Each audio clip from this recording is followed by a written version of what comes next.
Again welcome to our YouTube channel analyst Sajan. दोस्तों, अगर आपको इंट्राडे ट्रेडिंग का शौक है या फिर स्विंग ट्रेडिंग या फिर लॉन्ग टर्म इन्वेस्टमेंट, और अगर आप वो करते हैं और आपको सही एंट्री नहीं मिलती, आपको लॉस होता है, तो याद रखिएगा आज की इस वीडियो देखने के बाद आप लोग अपना लॉस 90% रिकवर कर लोगे। मतलब अगर आप पहले ट्रेड लेते थे और आपको लॉस जो था वो 1000 रुपीज का होता था, तो आज की स्ट्रेटेजी देखने के बाद, आज का कंसेप्ट समझने के बाद आपका लॉस सिर्फ 100 रुपीज का रह जाएगा और जो आपका प्रॉफिट होगा वो 2000 का हो जाएगा। मतलब प्रॉफिट काफी अच्छा होगा और लॉस बहुत कम आपके हो जाएंगे, बहुत मिनिमाइज लॉस हो जाएंगे, क्योंकि आपको जो एंट्री है ना वो ही सही मिल जाएगी।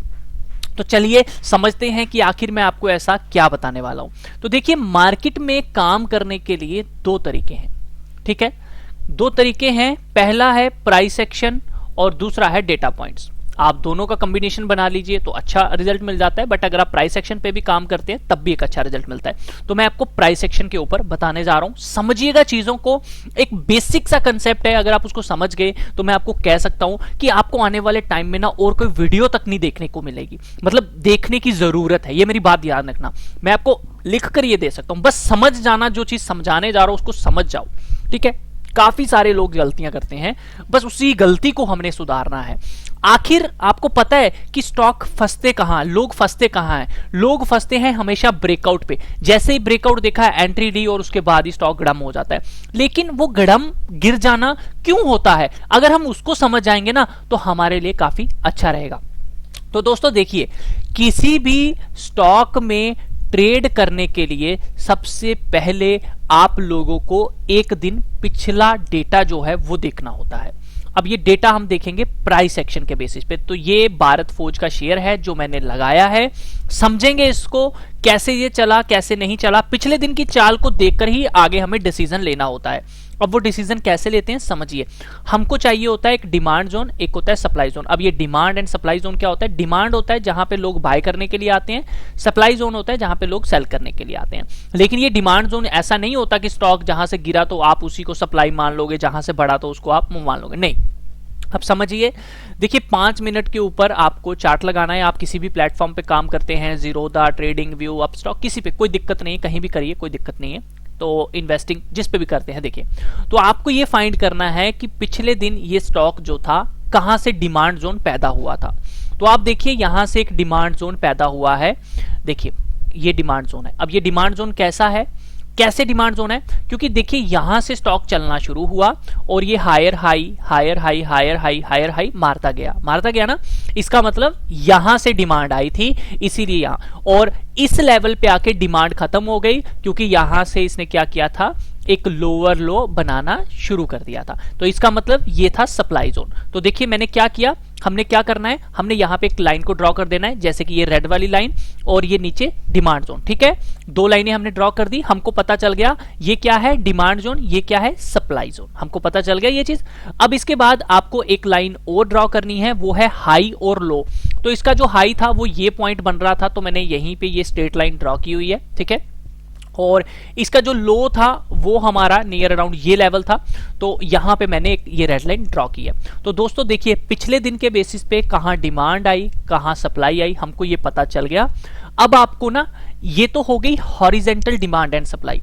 अब आपको थोड़ा सा काम करना है, किसके ऊपर? थोड़ा सा काम करना है ट्रेंड की डिमांड पे, कि ट्रेंड जो है ट्रेंड लाइन के हिसाब से कहां डिमांड है और ट्रेंड लाइन के हिसाब से कहां सप्लाई है, तो वो भी फाइंड करना है, ठीक है।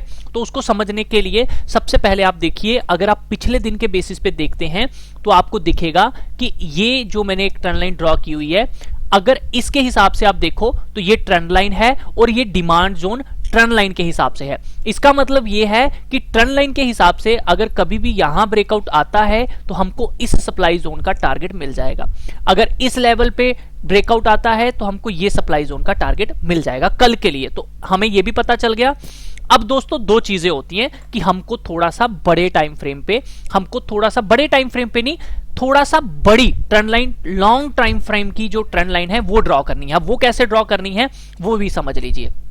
देखिए वो भी हम डिमांड एंड सप्लाई को देखते हुए ड्रॉ करेंगे। तो जो भी हमें लॉन्ग टर्म मिलेगी, जैसे कि मैंने पिछले 2 दिन की देखी, तो यहां पे आपको दिखेगा ये एक हमारी बन रही है यहां पे, लेकिन अगर आप इसको ध्यान से देखोगे तो कहीं ना कहीं इस दिन इसने इसको ब्रेक कर दिया था, तो इसकी इतनी इंपॉर्टेंस जो थी नहीं रही थी। लेकिन अगर ये दोबारा स्टॉक नीचे से ऊपर चला जाता तो ये दोबारा एक्टिवेट हो सकती थी, ठीक है। तो इसीलिए मैंने इसको यहां पे ड्रॉ किया। ये हो गई हमारी शॉर्ट टर्म ट्रेंड लाइन, ठीक है। अब एक और हम शॉर्ट टर्म ट्रेंड लाइन ऊपर से भी ड्रॉ करेंगे, जैसे हमने ये ऊपर नीचे ड्रॉ की थी ना डिमांड सप्लाई, वैसे हम यहां पे भी करेंगे। तो देखो यहां पे ये ड्रॉ की, यहां ड्रॉ की, ये टच हुई है, तो ये हो गई हमारी सप्लाई जोन, क्योंकि यहां से तो गिर रहा है ना, देखो।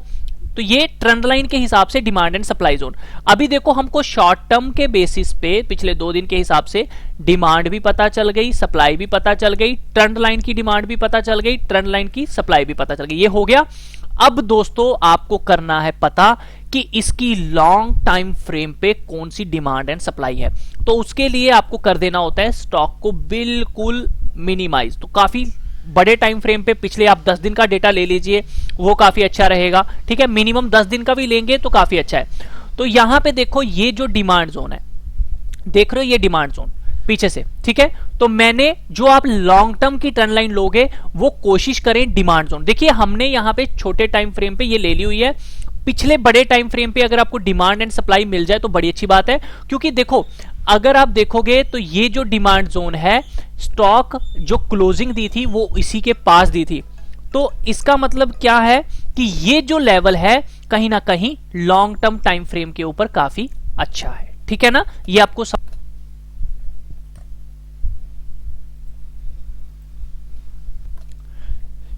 चलिए, सॉरी फॉर दैट, कॉल आ गई थी। तो देखिए इसने, मैंने ये लाइन क्यों ली इसको समझना जरूरी है, क्योंकि दोस्तों यहां पे आपको दिखेगा कि जो क्लोजिंग हुई थी वो इस डिमांड जोन के पास हुई थी, पिछली वाली लॉन्ग टर्म के। तो मतलब कल के लिए अब हमारे लिए यही रिस्पेक्ट करेगी। तो दोस्तों ये मैंने ड्रॉ कर दी, ठीक है। तो दोस्तों ये हो गया हमारा कल का डेटा तैयार। अब बात आती है एंट्री की।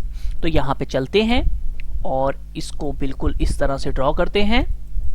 देखिए हमको अब जो एंट्री लेनी है या फिर सेलिंग करनी है, बाइंग करनी है, वो हमेशा करनी है इन लेवल्स के पास। या तो हम सप्लाई जोन के पास सेल करेंगे, बाय करेंगे, या हम डिमांड जोन के पास सेल करेंगे, सप्लाई करेंगे, या इसके पास, या इसके पास, या इसके पास, या फिर इसके पास, ठीक है।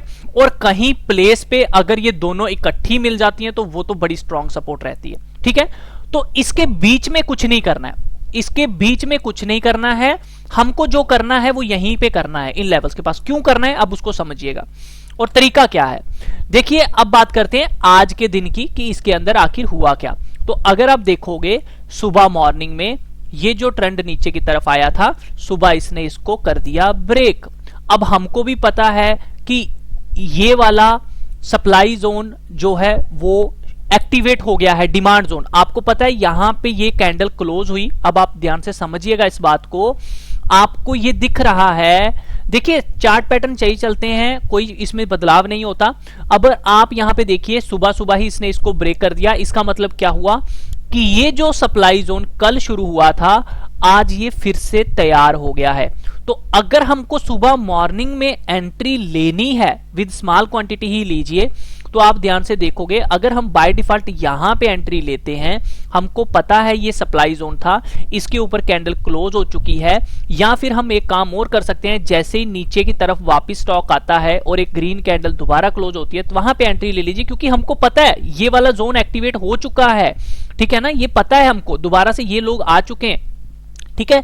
तो अगर बाय डिफॉल्ट हम लोग यहां पे भी एंट्री लेते हैं और ये एसएल लेके चलते हैं तो आप देखिए स्टॉक उसके नीचे नहीं आया, तो हमारा एसएल कितना बनता 624 का। एंट्री कहां बनती 630 के करीब मेरे ख्याल से ये एंट्री बनती है। देख लेते हैं कहां पे बनती है, एंट्री बनती है 630 पे, ठीक है। जैसे ही ये कैंडल क्लोज हुई 5 मिनट की, अगली कैंडल ने इसका हाई ब्रेक किया, हम वहीं पे एंट्री ले लेंगे 632 पे। और टारगेट क्या होना चाहिए, टारगेट वहीं हमारा पिछला वाला सप्लाई जोन। तो आप देखेंगे स्टॉक एकदम से यहां तक आया, उसके बाद यहां पे ट्रेड किया कुछ देर, लेकिन फिर नीचे, फिर नीचे, फिर इसको क्रॉस किया, फिर नीचे आया, लेकिन नीचे कहां तक आया, बिल्कुल हमारे सप्लाई जोन के, डिमांड जोन के पास। देखिए ये ऊपर चला गया, फिर से यहां से एक रिवर्सल जो था वो हमको देखने को मिला। तो नोटिस किया आपने, देख रहे हो। तो ये डिमांड एंड सप्लाई जोन जो है वो बहुत ही इंपॉर्टेंट होता है। तो जस्ट वेट कीजिएगा, मुझे कॉल आ रही है। चलिए गाइस, तो सॉरी फॉर दैट।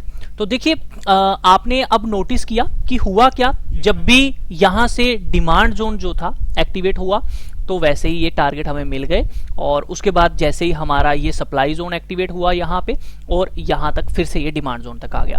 तो हम ये नहीं कह सकते कि यहाँ पे फेक ब्रेकआउट थे, वैसा कुछ था। एक्चुअली ये सप्लाई एंड डिमांड जोन ने सारी काम किया।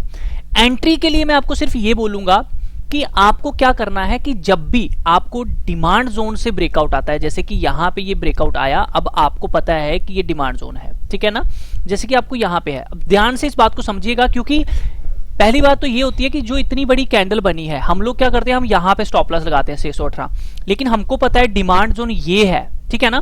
तो अगर हम यहाँ पे ये 623 वाला स्टॉप लॉस लेके चले और 632 पे ये क्लोज हुई कैंडल, उसके बाद सेकंड कैंडल जो थी जैसे ही उसके ऊपर क्लोज देती है, इसका मतलब बाइंग एक्टिवेशन हो चुकी है, क्योंकि ये इसके ऊपर तकरीबन जा चुकी है। तो अब हम लोग या तो यहां एंट्री ले सकते हैं, या फिर अगर स्टॉक दोबारा से रिवर्स आता है इस लेवल पे, ठीक है। अब जब आपने देखा यहां पे रिवर्स आया, हमारी ये क्या है, ये हमारी कल वाली ट्रेंड लाइन है, अब ये भी एक्टिवेट होगी। तो यहां पे रीजंस आपको समझने हैं, यहां पे रीजन समझिए। आपके पास ये ट्रेंड लाइन है, आपके पास ये डिमांड जोन है, दो रीजन आपके पास बन रहे हैं यहां पे। तीसरा रीजन, ये ब्रेकआउट हो चुका है यहां पर, ये जो इस तरह की ट्रेंड लाइन थी इसका। पहला रीजन क्या है कि हमारा ब्रेकआउट आया है।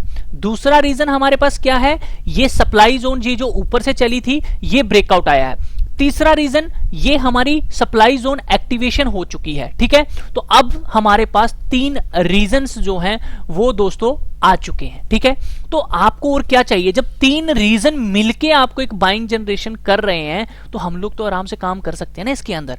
अब इसको समझना जरूरी है, ठीक है। उसके बाद अगर आपको यहां पे डर लगता है, आप कुछ मत करो, एक कैंडल बनने दो, यहां पे आने दो सपोर्ट के ऊपर, और सबसे अच्छा तरीका भी यही रहता है कि आप उसको सपोर्ट के पास बाय करें। तो अगर आप इसको सपोर्ट के पास यहां पर बाय कर लेते और इस लेवल पे आपने बाय किया होता, ये छोटा सा आप एसएल लेके चलते, तो दोस्तों ये आपका एसएल नहीं हिट करता, आप आराम से यहां पे हिट कर सकते थे टारगेट। अब देखो, आपको मैं सेलिंग भी बताता हूं। अब देखो फॉर एग्जांपल यहां पे, ठीक है। अब आप यहां पर एक चीज नोटिस करें और देखिए, उसके बाद ये कितनी बार यहां पे अपने सप्लाई जोन के पास यहां पे आ रहा था, जहां से ब्रेकआउट आया हुआ था इस कैंडल का। देखिए इसने दोबारा भी मौका दिया, अगर आपको यहां पे डर लगा होगा, यहां पर दोबारा ये स्टैंड लाइन के पास आया, दोबारा ऊपर गया, बट यहां पे इतनी देर ये जो सप्लाई जोन थी इसको एक्टिवेशन नहीं कर पाया। अब क्या होता है, इसके ऊपर हमें तब बाय करना होता है जब एक बार ऊपर चला जाए, उसके बाद नीचे आए, दोबारा ये ऊपर जाता है, तब हम यहां पे बाय कर सकते हैं, और ये जो हमारा सप्लाई जोन होगा यही हम स्टॉप लॉस लगा सकते हैं। देखिए काफी सारे लोग मुझे ये चीज जरूर बोलेंगे कि सर चार्ट बना बनाया है, लेकिन ये सच्चाई है दोस्तों। मैं इन्हीं के ऊपर जो है काम करता हूं, और लाइव ट्रेडिंग जो रेगुलर प्रॉफिट्स मैंने आप सबको दिखाए वो यही चीजें होती थी। मेरी नजर में ये चीज होती थी कि हाँ ये डिमांड है, ये सप्लाई जोन है, तो मेरे को खाली ट्रेंड लाइन ही ड्रॉ करनी होती थी, ब्रेकआउट देखना होता था, ठीक है। तो अब देखो यहां पे आपको एक चीज और बताता हूं, आप देखेंगे कि जैसे ही यहां पर ये वाली ट्रेंड लाइन जो थी ब्रेक हुई, एक कैंडल यहां पे क्लोज हुई, ठीक है, यहां पे ये कैंडल क्लोज होती है, आपको इतना पता है कि अब ये जो ब्रेकआउट आया था ये कहां से आया था दोस्तों, इस जोन से आया था, ठीक है ना। ये सप्लाई जोन से देखो इतनी बड़ी कैंडल बन गई है दोस्तों। इतनी बड़ी कैंडल बनने के बाद अब देखो यहां पे ये इसने इस ट्रेंड लाइन को भी इस कैंडल ने तोड़ा, इस कैंडल ने तोड़ा, और अब यहां पे तो कैंडल ही क्लोज होगी।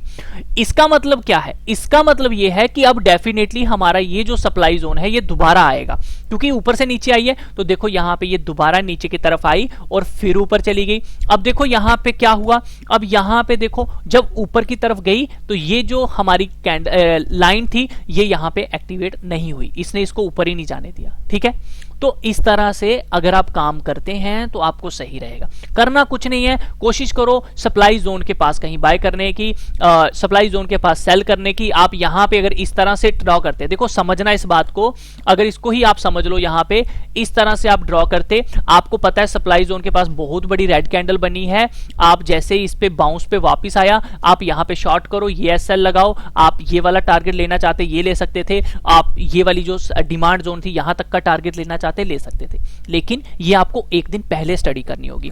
दोस्तों लास्ट में आपको एक चीज बता दूं कि जैसा कि मैंने आप सबको कहा था कि मैं जो भी स्टॉक्स वगैरह जो है वो लूंगा वो मैं आपके साथ शेयर कर दूंगा।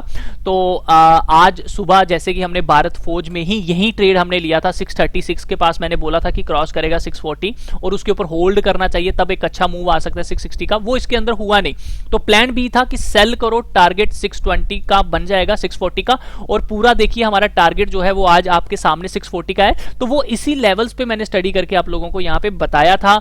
बाकी देखिए मैंने मार्केट के अंदर आपको बोला था कि आज कॉल राइटर जो है वो काफी ज्यादा एक्टिव है, 3 टाइम स्ट्रांग थे कॉल राइटर, और पुट राइटर जो है वो आज कुछ भी जो है वो नहीं कर पाएंगे। तो यहाँ पे कॉल राइटर ने पैसा बनाया, प्रीमियम ईट हुआ। पुट साइड पे इतना पैसा नहीं बना आज लोगों का, क्योंकि प्रीमियम ईटिंग डे था आज। मैंने पहले ही सुबह ही देखिए 4 घंटे पहले ही बोल दिया था प्रीमियम ईटिंग डे है आज, क्योंकि यहाँ पे एक्चुअली प्रीमियम ईटिंग डे इसलिए था क्योंकि यहाँ पे जो कल का डेटा था वो बता रहा था कि 700 से 750 के बीच में यहाँ पे कॉल राइटिंग हुई है, और 14,600 और 700 पे पुट राइटिंग हुई थी। तो मार्केट 600 के नीचे ही ट्रेड कर रहा था, तो इसका मतलब कहीं ना कहीं 14,600 जो था वो हमारा डिमांड जोन था, उसके नीचे ट्रेड कर रहा था। तो ये कहीं ना कहीं आज फ्राइडे था, तो प्रीमियम मीटिंग डे होना ही होना था, और वही चीज हुई। तो उसके हिसाब से ही मार्केट जो थी वो नीचे तो बंद हुई, लेकिन आप देखिए 200 पॉइंट निफ्टी जो है तकरीबन नीचे बंद हुई है, लेकिन फिर भी पुट्स के प्रीमियम देखिए वो इतने ज्यादा जो है वो नहीं चढ़े हैं एज कंपेयर टू बाकी दिन। तो आज फ्राइडे था, वो उस वजह से सारी चीजें हुई हैं। जो सही पोजीशन होती है अब हमें मंडे को पता चलेगी वो कैसी रहती है कैसी नहीं। तो जो भी अपडेट होगा, जो भी मैं स्टॉक लेता हूं वो मैं यहाँ पे अपडेट करता रहता हूँ। आप में से कोई भी इंटरेस्टेड है तो आप हमारे चैनल को सब्सक्राइब कीजिए, एंड यहाँ पे ज्वाइन का बटन है, इसको ज्वाइन कर लीजिएगा। मिलता हूं नेक्स्ट वीडियो में, तब तक के लिए अपना ख्याल रखिए। दोस्तों वीडियो के एंड में एक मैसेज भी आपको सबको देना चाहूंगा, डिस्क्लेमर है कि आप कोई भी ट्रेड करने से पहले अपने फाइनेंशियल सलाह एडवाइजर से जरूर पूछ लीजिएगा, क्योंकि ये मेरी स्टडी है, मुझे ये अच्छी लगती है, मैं इसके ऊपर काम कर लेता हूँ। जरूरी नहीं कि आपको भी ये फिट बैठे। किसी भी स्ट्रेटेजी को आप टेस्ट कीजिए हफ्ता 2 हफ्ता, उसके बाद अगर आपको विश्वास होता है तभी ट्रेड कीजिएगा। रिस्क आप सबका है, तो ध्यान से ट्रेड